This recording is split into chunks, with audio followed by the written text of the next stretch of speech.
Assalamualaikum guys, oke kembali lagi bersama Draft Movie Review. Piye kabar Re? Terima kasih buat para penonton setia Draft Movie dimanapun kalian berada. Semoga kalian semua selalu sehat ya. Kali ini Draft Movie sudah merangkum sebuah film yang berjudul Sabta Segradace 2024. Bagaimana keseruan filmnya? Nggak perlu banyak basa-basi, ini dia alur ceritanya.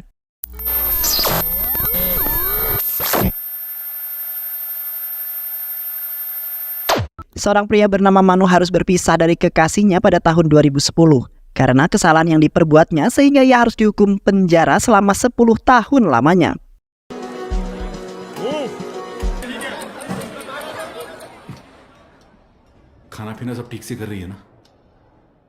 Setelah tahun 2021 dia kemudian dibebaskan. Dia langsung mencari kekasih yang sangat dicintainya itu. Dia kemudian mendapat kabar bahwa sang kekasih terpaksa dinikahkan dengan seorang pria yang tidak dicintainya. Apalagi pernikahannya diperburuk dengan kondisi ekonomi yang membuat mereka harus hidup dengan sangat sulit. Sang suami yang awalnya kaya harus kehilangan bisnis karena sebuah wabah penyakit. Karena cinta yang belum pudar, Manu berusaha untuk membantu kondisi ekonomi keluarga dan juga sang kekasih, serta melawan Soma dan gengnya yang memiliki dendam terselubung dengan Manu. Awalnya, Manu baru saja bebas dari penjara, harus kehilangan semuanya. Bahkan, tempat tinggal pun tidak dimiliki oleh dirinya. Untung, dia memiliki teman yang cukup royal dengan dirinya. Sehingga dia diberikan tempat tinggal, walaupun hanya berupa seperti gudang yang tak terpakai. Temannya yang bernama Frankas cukup kasihan dengan Manu. Dia kemudian menasihati Manu bahwa kehidupan di luar setelah di penjara dia akan semakin sulit. Ditambah lagi dia harus melupakan semua masa lalunya. Setelah menasihati hal tersebut, Frankas kemudian memberikan Manu untuk istirahat. Manu yang merindukan kekasih tercintanya memilih untuk mendengarkan rekaman yang pernah dibuat oleh mantan kekasihnya itu. Isi rekaman itu menjadi satu-satunya harapan yang dimiliki oleh Manu, yang mana isinya adalah sebuah keinginan dari mantan kekasihnya setelah Manu keluar dari penjara. Hal tersebut yang kemudian selalu menjadi semangat Manu untuk mewujudkan keinginan mantan kekasihnya itu. Kondisi Manu yang saat ini serba kekurangan mengharuskan dirinya untuk mencari sebuah pekerjaan agar dapat menyambung hidupnya. Manu kemudian bekerja di sebuah percetakan yang khusus menerima pegawai mantan narapidana. Manu benar-benar banting tulang dari pagi hingga siang. Dia tak pernah berhenti untuk bekerja. Ditambah saat malamnya lagi, dia melanjutkan jerih payahnya dengan bekerja sebagai seorang supir online dengan mobil yang dipinjamkan oleh Frankas. Di saat Manu sedang senggang, dia lebih memilih untuk menikmati rekaman suara yang terus ia ulangi tersebut. Hanya kegiatan itu yang terus ia lakukan. Hingga akhirnya, Manu kemudian merasa bosan atas rutinitasnya itu. Sesaat dia tersadar bahwa sebagai manusia normal, sudah saatnya dia untuk memenuhi kebutuhan batinnya. Manu kemudian mencoba untuk berbicara dengan Frankas agar menemukan solusi dalam kehidupannya. Atas saran temannya tersebut, Manu akhirnya menyewa jasa PSK. Manu ditawari beberapa pilihan wanita yang disediakan untuk menemaninya. Tak perlu pikir panjang, mata Manu langsung tertuju dengan seorang wanita yang bernama Surabi. Surabi kemudian menjadi wanita yang dipilih oleh Manu. Namun, mengingat Manu belum pernah berhubungan dengan wanita lain selain mantan kekasihnya itu, dia cukup canggung meladeni Surabi. Namun, Manu berusaha keras untuk membayangkan bahwa Surabi itu adalah pria, mantan kekasihnya dulu. Akhirnya Manu bisa menikmati malam itu bersama Surabi. Surabi yang menyadari bahwa Manu terlihat menutup matanya seperti sedang membayangkan sesuatu dibuat cukup penasaran. Siapa wanita yang dibayangkan oleh Manu tersebut? Akhirnya di sana Manu cukup terbuka dengan Surabi. Dia menceritakan semua masa lalunya kepada wanita yang baru saja dikenalnya. Dia pun tak segan-segan untuk menceritakan tentang mantan kekasihnya yaitu pria. Mendengar hal tersebut, Surabi cukup simpati dengan keadaan Manu saat ini. Seorang pria yang sedang kehilangan cintanya. Manu kemudian memilih pulang dan mendengarkan kembali rekaman suara yang masih tersimpan. Bahkan, Manu semakin nekat untuk menelpon pria. Saat telepon itu diangkat, justru Manu malah terdiam dan tidak mengeluarkan sepatah kata pun. Keesokan harinya, Manu pamitan dengan Frankas. Dia pamit untuk pergi mencari kehidupan yang baru.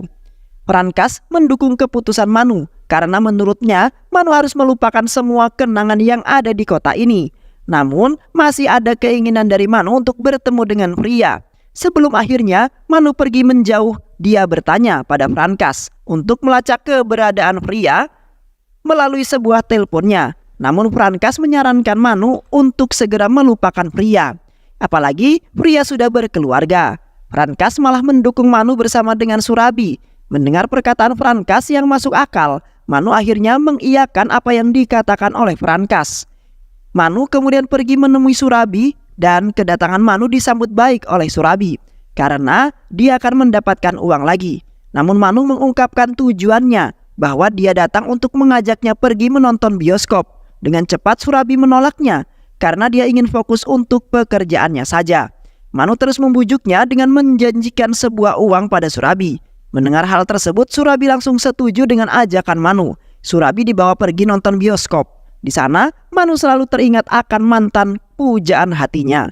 Namun ada sedikit perbedaan dari Surabi dengan Pria. Surabi kurang suka kondisi laut. Hal tersebut tentu berbanding terbalik dengan Pria. Kencan mereka tidak berlangsung lama karena Surabi harus melayani pelanggan selanjutnya. Di dalam bis, mereka berdua sama-sama bercerita. Manu mengetahui lebih dalam tentang Surabi, bahwa dia melakukan ini semua atas keterpaksaan. Karena ini satu-satunya cara yang bisa dia lakukan untuk memenuhi kebutuhan hidupnya. Diketahui juga bahwa Surabi sebenarnya ingin menjadi seorang dokter. Mendengar hal tersebut, Manu cukup simpati dengan cerita yang diberikan oleh Surabi. Setelah itu, Manu juga bisa mencari lokasi keberadaan Pria. Tak lama kemudian, Surabi berhasil menemukannya. Dengan sangat semangat, Manu langsung mendatangi lokasi yang diberikan oleh Surabi. Dia menemukan Pria yang sekarang bekerja di butik. Dia memilih untuk mengikuti Pria sampai pulang ke rumah.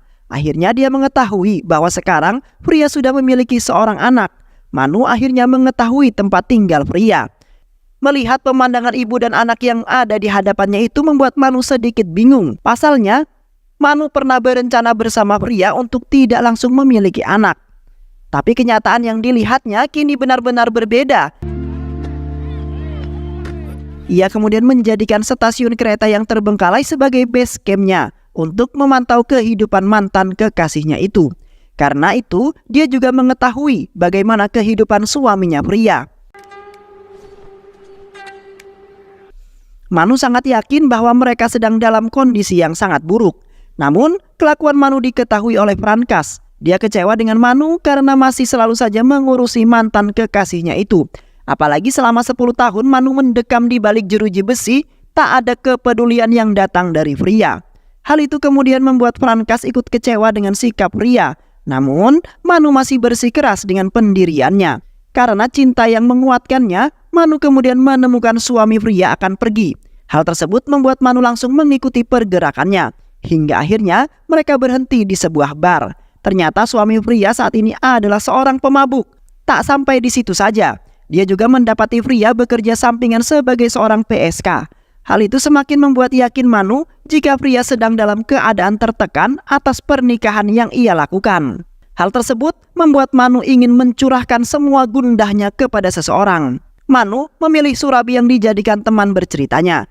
Di sana, Surabi menasihati Manu untuk tidak berlarut-larut dalam perasaan cinta. Karena menurut Surabi, cinta itu akan membawa air mata. Manu disarankan untuk segera menikah oleh Surabi. Mendengar hal tersebut, Manu tiba-tiba memberikan sebuah kalung sebagai simbolis cinta yang diberikan olehnya. Sambil menanyakan di mana Surabi ingin menikah. Secara tak langsung Manu telah mengajak Surabi menikah.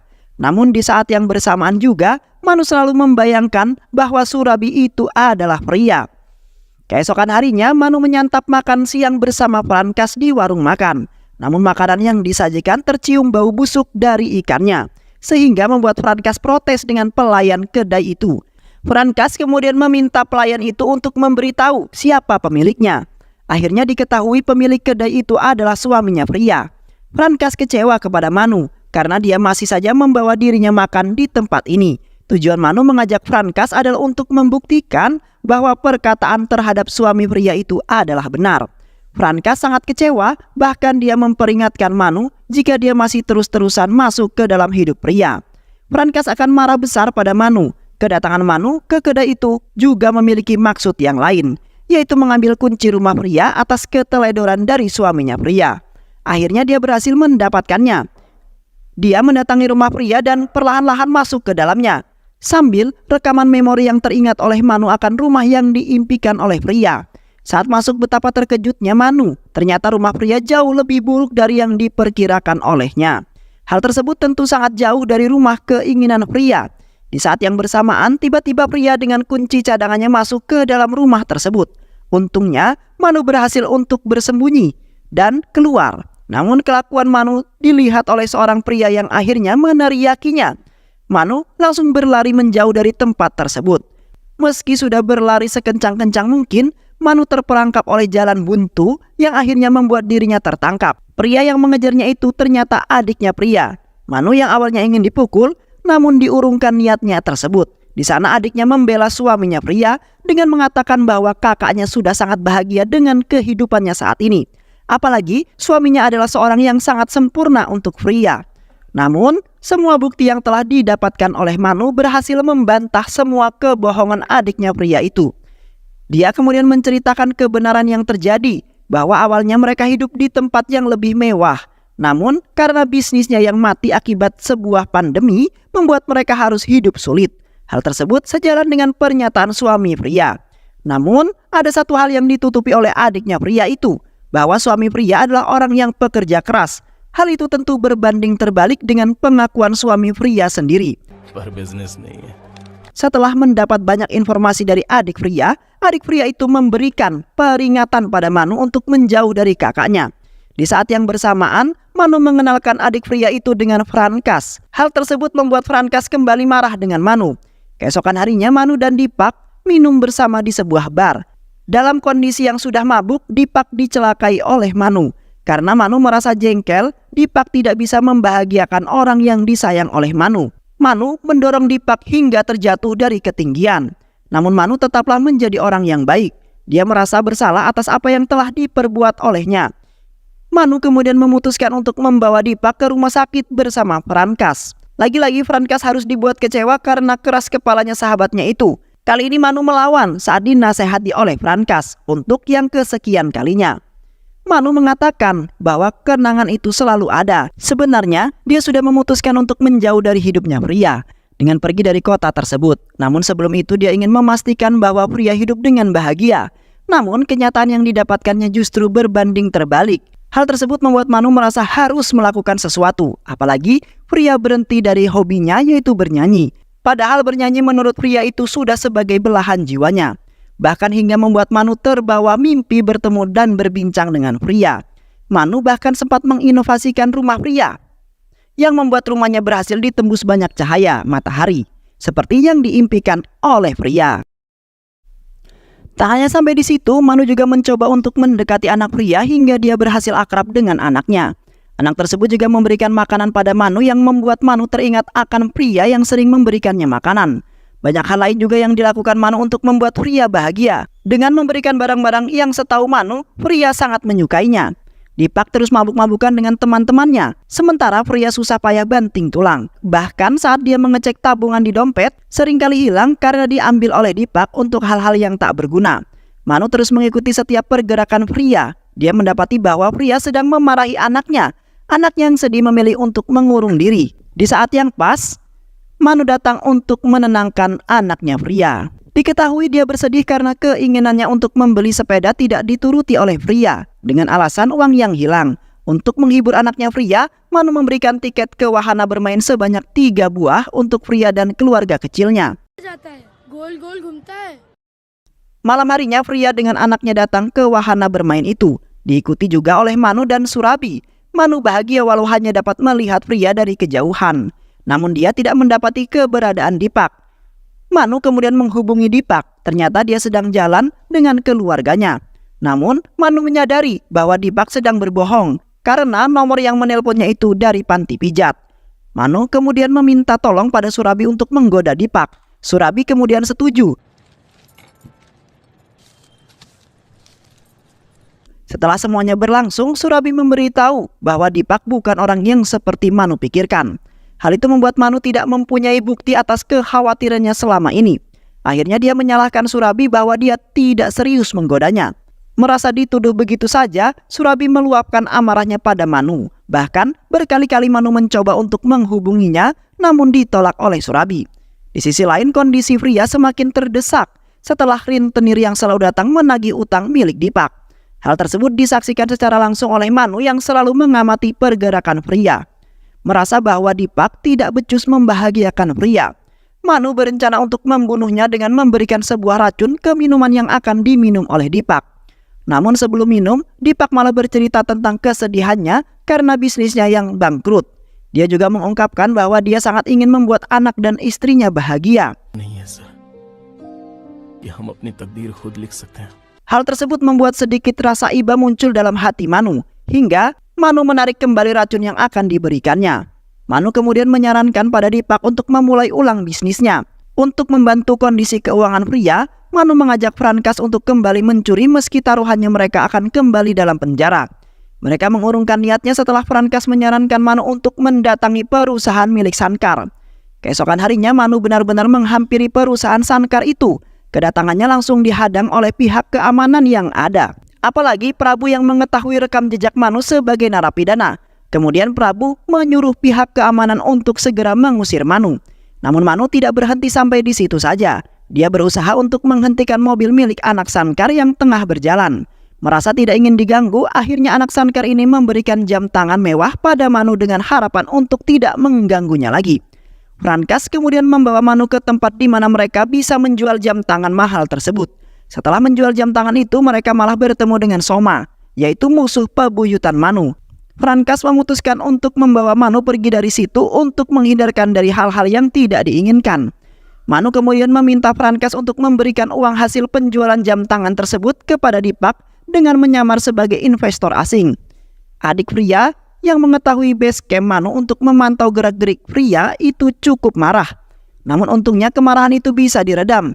Manu meminta adik pria itu untuk masuk ke dalam rencananya bersama Frankas, dengan meyakinkan Dipak bahwa Frankas benar-benar investor asing agar Dipak ingin menerima uangnya.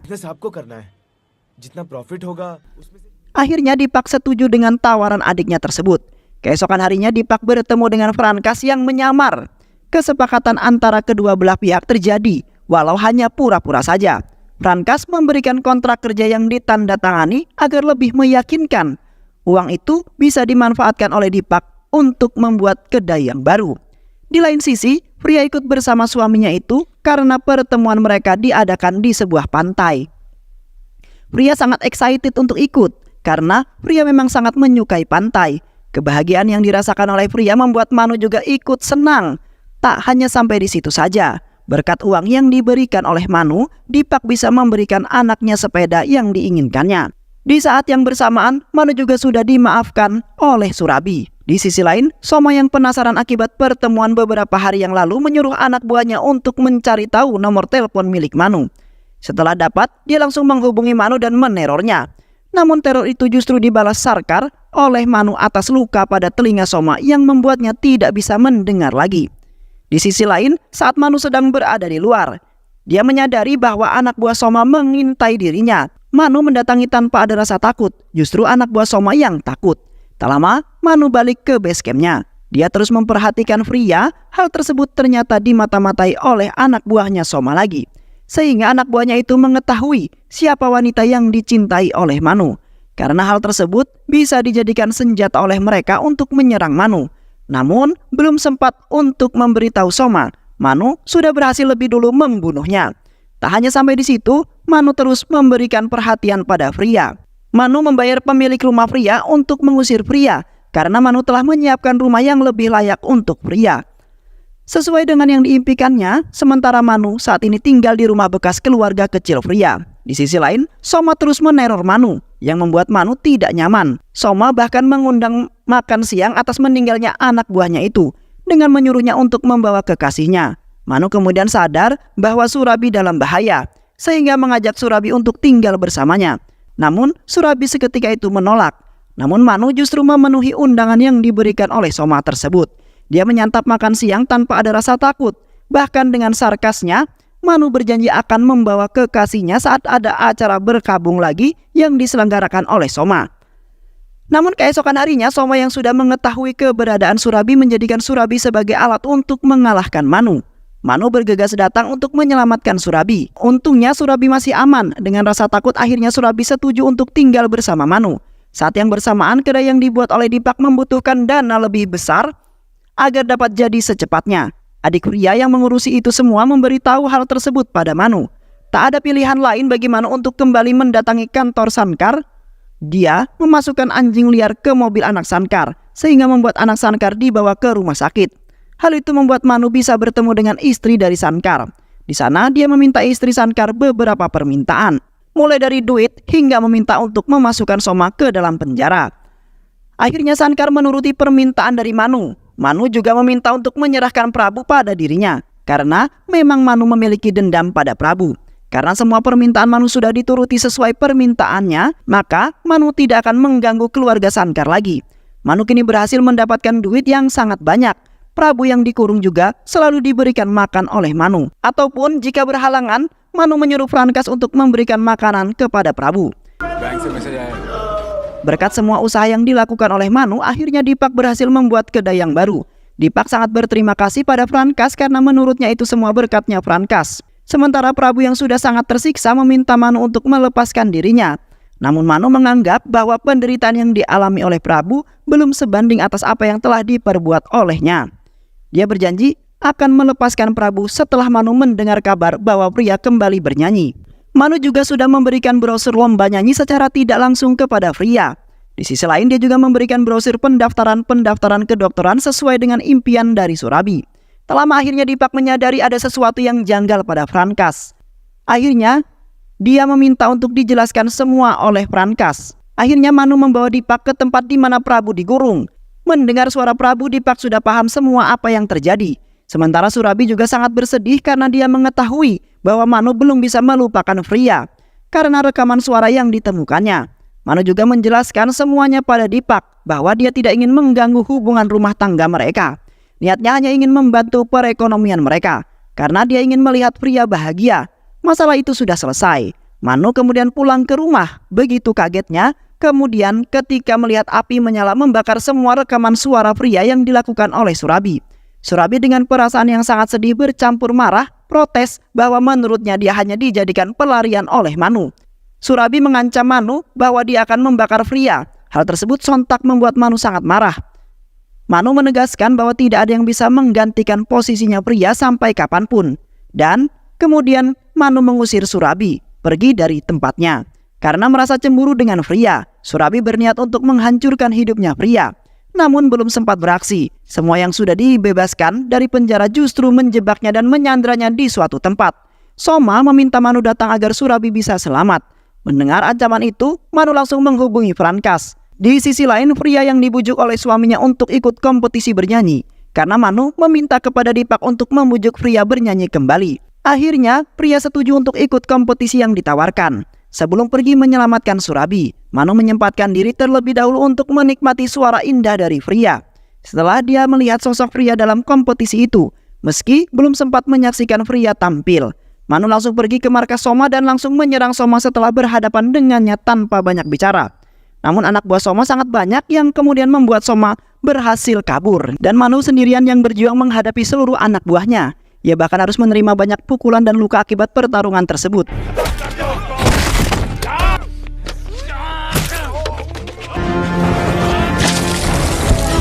Di sisi lain saat giliran Fria tampil, ternyata dia cukup canggung sehingga dia tidak bisa memberikan suara terbaiknya.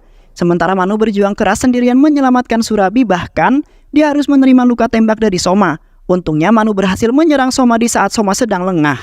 Tak berlangsung lama akhirnya Soma mati di tangan Manu. Dan Manu berhasil menyelamatkan Surabi dalam kondisi yang kritis. Manu mengungkapkan bahwa dirinya telah memberikan sedikit hatinya pada Surabi. Di sisi lain Fria bisa bernyanyi seperti biasa kembali saat mengingat semua kenangan yang bersama Manu. Nyanyian terakhir itulah yang kemudian mengiringi Manu dalam pikirannya. Sebab Manu bisa merasakan suara indah yang sudah lama tak didengar oleh Manu. Meskipun Manu telah tiada, semua kebaikannya telah memberikan dampak yang luar biasa kepada orang yang ada di sekitarnya. Frankas kini sudah memiliki mobil baru, Dipak memiliki bisnis yang baru, dan Fria sudah hidup bahagia bersama keluarga kecilnya. Serta Surabi yang berhasil menempuh pendidikan kedokteran sesuai dengan yang diinginkan olehnya. Dan film pun selesai. Baik sahabat, itulah alur cerita film yang sangat luar biasa yang berjudul Sapta Sagranaja 2024. Mudah-mudahan sahabat semua terhibur dengan alur cerita film ini. Sehat selalu. Wassalamualaikum warahmatullahi wabarakatuh.